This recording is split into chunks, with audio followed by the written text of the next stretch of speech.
అని అనువదించాలి. పచ్చికలో దాక్కున్న పాముల్ని, విష పాముల్ని బుట్టలోకి పట్టాలి. రేపటి ఉదయానికి ఈవేళ వెలుగుల్ని సమకూర్చుకోవాలి. చిన్నమ్మ, అసలే చీకటి, గడాంధకారం, దారంతా గోతులు, ఇల్లేమో దూరం, చేతిలో దీపం లేదు, ధైర్యమే ఒక వచనం.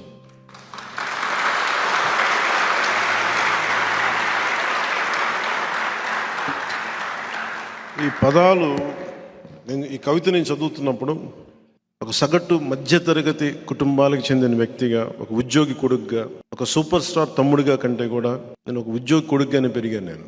నా బాధ, నా వ్యధ, అధికారాన్ని దుర్వినియోగం చేసే వ్యక్తులు చేసే తప్పులు, మన తల ఉంచుకొని వెళ్తున్నాం, మన మీద దాడి చేసే సమూహాలు, ఇవన్నీ నాకు చాలా చాలా ఆలోచనింపజేసేనాను.